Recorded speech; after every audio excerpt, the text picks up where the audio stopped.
Hey, I'm Alex and welcome to the channel.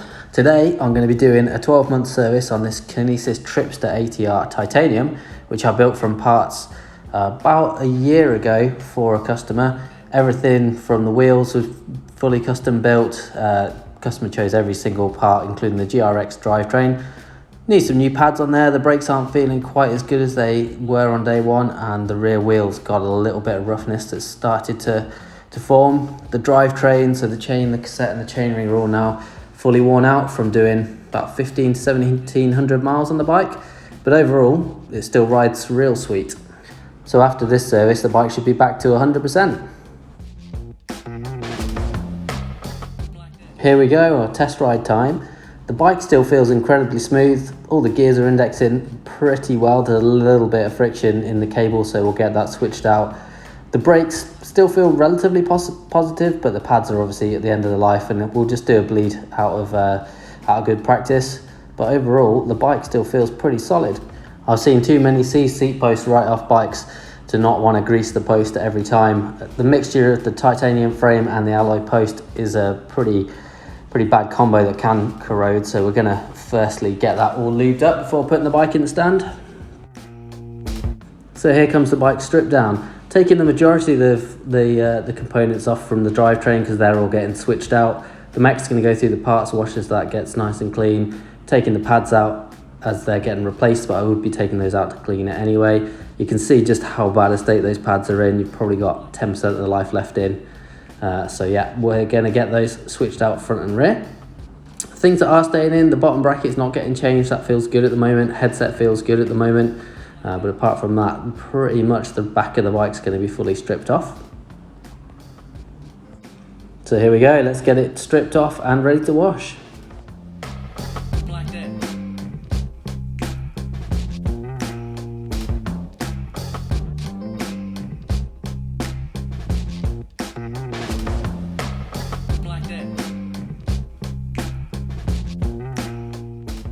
I tend to always take off rotors to stop any contamination during the washing process, and I do love sensor lock rotors since they came out. It makes stripping the rotors off and putting them back on again so much quicker. Here I'm just taking the cassette off, and I've got using the tool that I find one of the best in the workshop. It's called a Pedros vice whip, and rather than a chain whip, which is something like a piece of chain that wraps around the cassette, it clamps onto the cassette sprocket like a little vice. Just makes getting the cassette off way smoother, way quicker.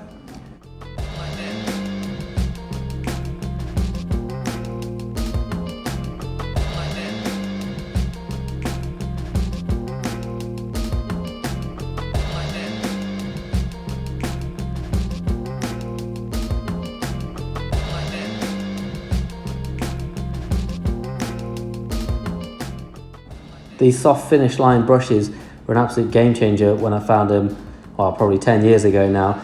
And also these small caliper cleaning brushes, they're just exactly the right tool for the job, and it just makes cleaning the bike so much quicker and easier. Same with this sort of style of brush that could just get into the hubs without having to use a little toothbrush or take a load of time.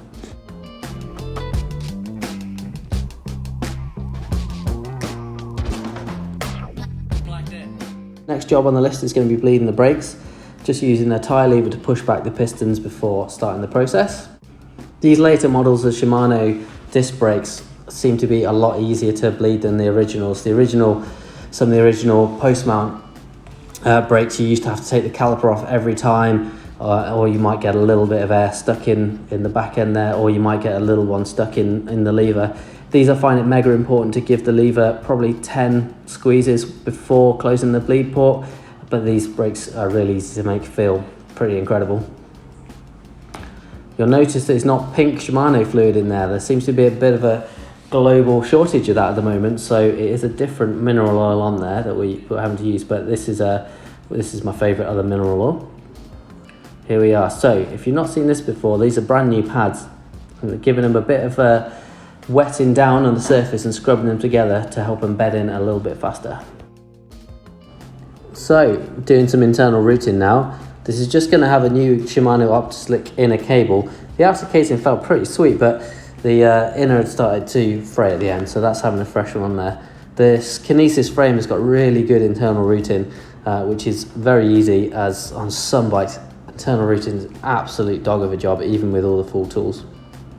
Mech's gone through the parts washer, looking fresh. Oh, and now most important part of the job, a coffee stop.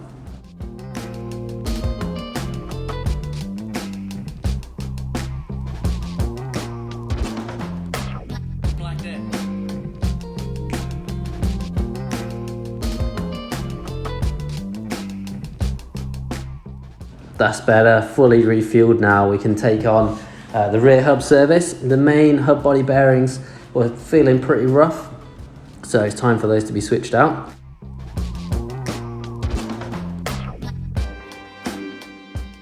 That's the non-drive side bearing taken out on the axle, and to access the drive side bearing, to remove that, we have to use the DT Swiss Star Ratchet removal tool. Very specific to be able to get this lock ring out to be able to access that other bearing. But with that out of the way, we can now remove the drive side bearing. So we've got a clear hub shell to put some new bearings in. We're going for some Enduro Max bearings in there today. Really nice high quality bearings that we've used for years, and they have really good longevity and are super smooth. Sometimes I find that we need to use a bearing press to get the bearings in smoothly, but on this hub the tolerances are so good, and with a little bit of warmth, just with a couple of soft blows with the mallet, those bearings have gone straight in.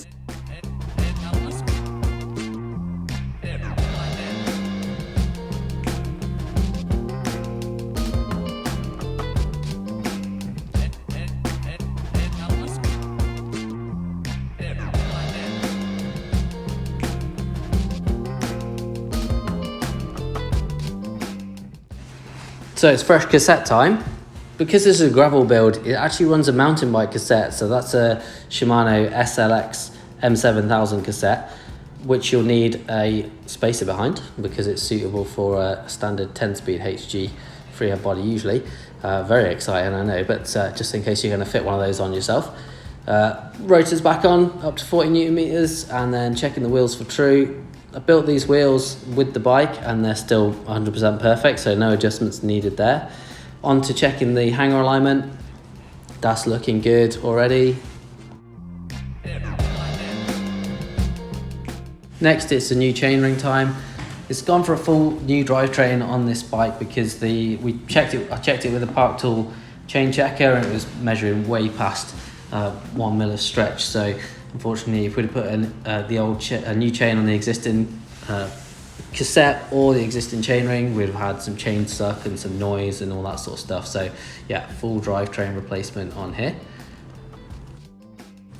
The chain set's been greased and put back in. If you're wondering what this little tool is, that is to get the preload right on the crankset. So on this chain set, it's designed a bit like a headset where you put a little bit of pressure on the bearings, but not only enough to remove the play, not enough to really crank them down. And then you use the pinch bolts on the end of the left-hand crank to secure the crank into place. Usually meant to go to 14 Newton meters, so we're just getting a little torque wrench out and making sure that's where it's at.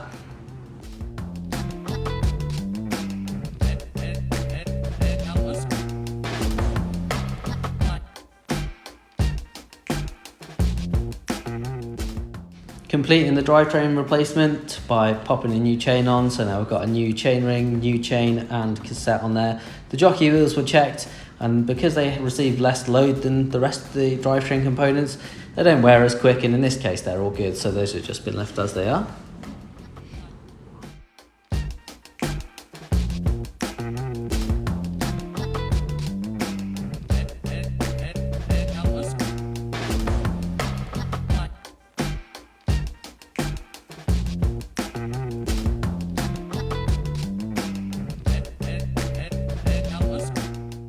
It's time for the finishing touches, putting a crimp on that new gear cable that's been put in, indexing the gears, and then just giving everything a bolt check. Gotta say, this bike's been an absolute dream to work on. It's really nice when you've built the bike yourself before. You know what to expect on the bike. Things should be set up right from first time, so you shouldn't have to make too many adjustments. And in this case, there really wasn't many adjustments that need to be made, apart from the standard 12 months maintenance that is needed. So yeah, really pleased with the way the service has come out. The bike looks fantastic, ready to rip. So here's the finished product.